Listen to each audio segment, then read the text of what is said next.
Tövəndə dövlətlər, yəni millətlər nemişqə halak boludu namlıq məşhur əsərdən özlüksüz tərcümə.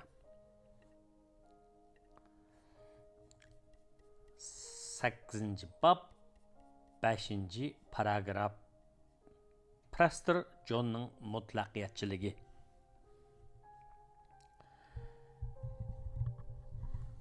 Mutlaqiyatçılık bir yürüş siyasi muassasalardan ibaret bolup, onun neticesinde kelip çıkan iqtisadi akıbet Avrupa ve Asya bilan cheklanmaydi. Mesela xuddi biz 2. babda Kongo padişahlığını görgünümüzdek, mutlaqiyatçılık Afrika'da mı mevcut bolgan. Afrika mutlaqiyatçılığının en canlıq misali Etiyopya, yani Abisiniya bolup, biz bu kitapның 6. babıda Aksumның xarablaşışıga ergişip payda bolgan feodalizm haqqı to'xtalganda Abisiniya mutlaqiyatçılığının yıldızını görüp ötken edik. Abisiniya mutlaqiyatçılığı onun Avrupalık kurdaşlarına nispeten texmi uzun yaşagan bolup, ondaq bolışlık sebep Abisiniya duş kelgen Hristiyanның ve tarihi halkılık kesişme noktalarının özgeçi bolganlığıdındır. Aksumayit padişahı İzana Hristiyan dinini kabul kılgandan keyin Etiopiyalikler Hristiyan pet kaldı ve 14. asırga kelgende ola padişah Prester John efsanəsinin dikkat merkeziga aylandı. Preston John O'ttir Şərqdə İslamның kötürülüş səbəbindən Avropadan ayırıb taşlanğan Hristiyan padişah idi. Ən dəslibdə onun padişahlığı Hindistanda dəb qiyas qılınğan idi. Lekin Avropalıqlarning Hindistan haqqındakı bilişi aşqan siri kişilər o qiyasның noto'g'ri ekanligini tonib yetishdi. Etiopiya padişahı Hristiyan bo'lganlikdan afsonaga yaxshi tuturuq bo'ldi. Amaliyotda Etiopiyaning padişahları Arablarning tajovuzchiliklarga qarshi turish uchun Avropa padişahları bilan ittifoqdoshlik munosabat o'rnatishga qattiq kuchaygan bo'lib, kam deganda milodiy 1300-yildan keyin Avropaga diplomatik elchilar o'migini avatib kelishgan va hatto Portugaliyaning padişahini askar avatib o'zlariga hamdam bo'lishqimi qoyil qilishgan edi. Bu askerler, diplomatlar ve Yesusçılar, yani Hristiyan dinini tarqatuvchilar hamda sayohatchilarning hammasi Prester John bilan ko'rish orzusida bo'lib, ular Etiopiya haqida mo'l xotirlarni qoldirishgan. Bularning ichida diqqatni bak chekidigini Portugaliyaning diplomatik o'mgiga hamroh bo'lib borgan hamda Etiopiyada 1520-yildan 1527-yilgacha yashagan Pop Francisco Alvarez'ning iqtisodiy nuqtadan chiqib qoldirgan yozmasidir. Onundan başqa 1624-yildan boshlab Etiopiyada yashagan Hristiyan da'vatchisi Manuel de Almeidaning va 1768-yildan 1773-yilgacha Etiopiyada yashagan Sahyah John Brosning yozmalari bor. Bu kishilarning yozmalari şu vaqtdagi Etiopiyaning siyosiy va iqtisodiy muassasalari haqida mo'l materiallar bilan ta'minlangan bo'lib, Etiopiyaning shaksizki mutlaqiyatchilikning eng mukammal avrishkisi ekanligini ko'rsatib berishgan. U yerda hech qanday shakldagi ko'p xillikni yaqalaydigan muassasalardan asarmi bo'lmagan bo'lib, padişahning huquqiga qarta na nazorat, na cheklama bo'lmagan. Chunki padişah o'zini Padişah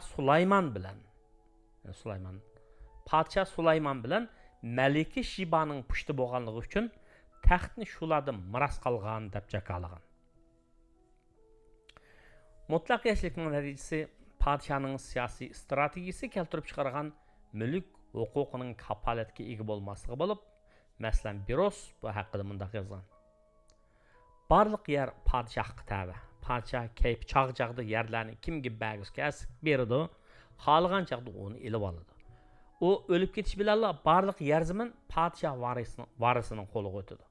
Şundaq bo'lib qolmay, yer zamanning hozirgi egillərinin ölüp ketişi bilan o uzun məzgil bəhrman bo'lgan mulklar padişahga tabe bo'lib qoldi. uning cho'ng o'g'liga miros bo'lib qolmaydi.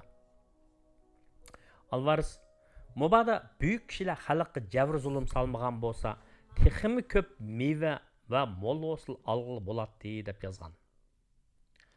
Almeydaning jamiyatning qanday yurishadiganligi haqidagi tushuntirishi izchil bo'lgan. Uning kuzatishi mundaq bo'lgan. Podshoning har odamning ilkidagi yer zaminni har 2-3 yilda o'zining ilkiga ilib olishi, almashtirishi va o'zgartirishi odatdagi ish bo'lib, ba'zida har yili hatto bir yilning ichida necha qatim shunday qilishi hech bir ayronlik qo'zg'aydigan ish emas. Ko'pincha hollarda bir odam tuproqni yo'mishtirdi, yana biri ziroat teriydi, yana biri ho'slini yig'idi. Shuning bilan yerni qadrlab, hozirlanib turib ishlaydigan hech kim bo'lmaydi. Hatto bir tut daraxt tikadiganmi kishi bo'lmaydi. Chunki daraxt tikkan kishi daraxtning mevasiga asosan degidek erisha olmaydi. Podshoh shuni aytganda, fuqarolarning uningga tayinib yashashining foydasi ko'p. Bu tasvirlar Etiyopiyadagi siyosiy va iqtisodiy muassasalar bilan Yevropadagi mutlaqiyatchilikning o'rtasida muhim o'xshashliklarning borligidan uchur basimi, ammo yanala Etiyopiyadagi mutlaqiyatchilikning texnik jiddiy ravishda bo'lganligini hamda uning iqtisodiy muassasalarining texnik talon-taroj xarakterli bo'lganligini tushuntirdi. Bo'libmi biz kitobning 6-bobida ta'kidlaganimizdek, Etiopiya Angliyadagi mutlaqiyatchilikning yo'lini qo'ygan muhim tarixiy kesishmalarning ta'siriga hech uchramagan. U zamonaviy dunyoni barliq keltirgan nurg'un jarayonlardan mustasno holda yegona qolgan. Ahvol bundoq bo'lmagan taqdirdami, Etiyopiyadagi mutlaqiyatchilikning mustahkam bo'lishi balkim yanala mavjud mutlaqiyatchilikni texmi chingayishga boshlab borar edi. Masalan, xuddi Ispaniyadagidek Etiopiyaning podshohi qul savdosini o'z ichiga olgan xalqaro savdoni kontrol qilgan edi. Etiopiya butunlay yetim qolmagan. Yevropaliklar Prestor Jonni izlashgan hamda uni qo'rshab turgan islom hokimiyatlariga qarshi jang qilishga majburmi bo'lib turgan. Shundaq bo'lishi qaramay, tarixshunos Edvard Gibbon muayyan darajadagi to'g'riliq bilan mundaq aytgan. Etiopiyaliklar o'zlarining diniga qarshi kuchlar bilan to'rt tarafdan qo'rshalgan. Ming yillab uxlab qolgan ularni unutib qolgan dunyoni ularni unutib qilishgan. 19-asrda Yevropa Afrikani mustamlika qilishga boshlaganda, Etiopiya 1855-yili imperator Theodoros deb nom berilgan Rastuk Kassa hukmronligidagi mustaqil podshohlik edi. Theodoros davlatni zamonlashtirish niyatida texnik markazlashgan hokimiyat apparatlari va adliya sistemasini qurib chiqish hamda davlatni kontrol qila oladigan va gezgasa Yevropaliklar bilan urush qila oladigan armiyani barpo qilish qadamini bosdi. U barliq o'lkalarga harbiy amaldorlarni tayinlab, ularni bajjisiylik yig'ish va ularni o'ziga avat berishga mas'ul qildi. Uning Yevropa kuchlari bilan suhbat o'tkazish qiyin bo'lgani uchun u jilichlikda Angliya konsulini turmaga tashladi. 1868-yili Angliya Iroq musofirlik qurolli qismini avatib, uning poytaxtini bulang-talang qilg'izdi. Theodoros o'zini o'ldirib oldi.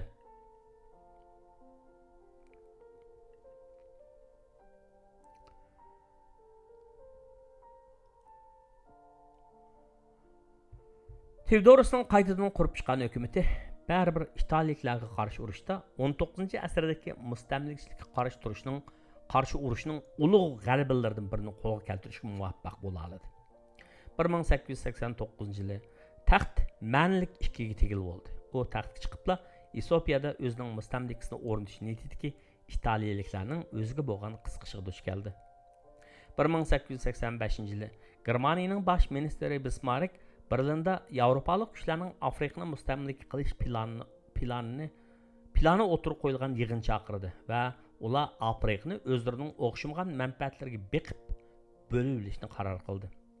U yig'inda Italiya, Eritreyani, Etiopiyaning dengiz yaqinlarini hamda Somaliyani mustamlika qilish huquqiga erishdi.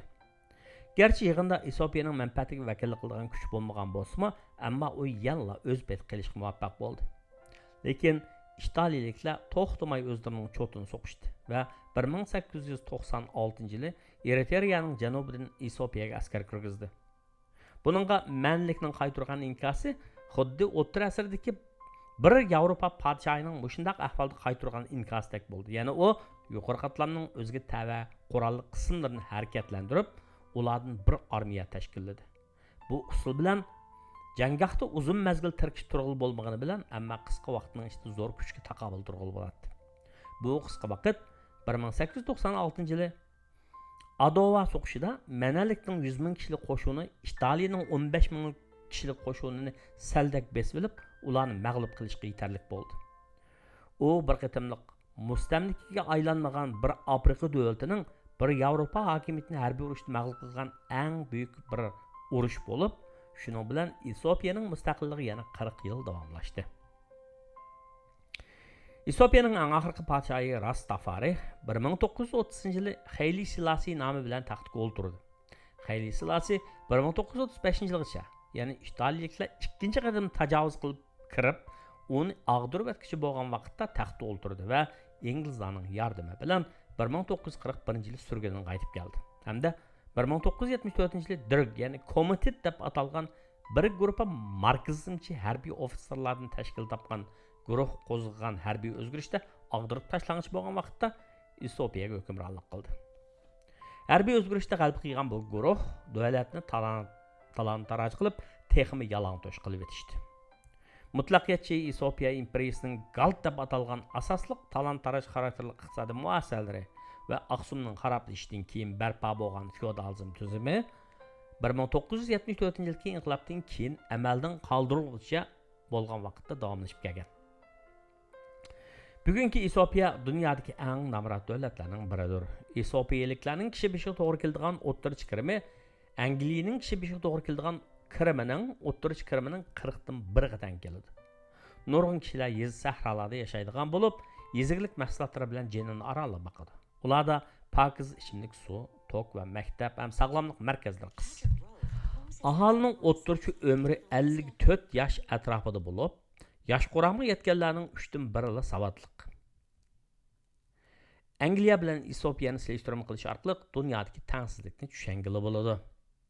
Etiopiyaning Angliyadek emas, balki bugungi kundagidek holi kelishida Etiopiyada mutlaqiyatchilikning toki yaqingacha xuddi marazdek choplashib davomlashib kelganligi sababidandir. Etiyopiyadagi mutlaqiyatchilikning ilkagini talon-taroj xarakterli iqtisodiy muassasalar va keng avom xalqning nomrodligi bo'ldi. Albatta, podshohlar va yuqori tabiqadagilar qo'lini osmondagi oy so'zaliqdek kengrichilik bilan yashab keldi. Biroq mutlaqiyatchilikning eng ko'rinarli shaklda namoyanda qilgani Etiopiya jamiyatining 19-asr va 20-asrning boshlarida sanoatli ish ilib kelgan fursatlardan foydalanishda mag'lub bo'lganligida bo'lib, mana bu bugungi Etiopiya fuqarolarining ashaddiy yo'qsiz kunlarni yashab qilishini ham belgilagan.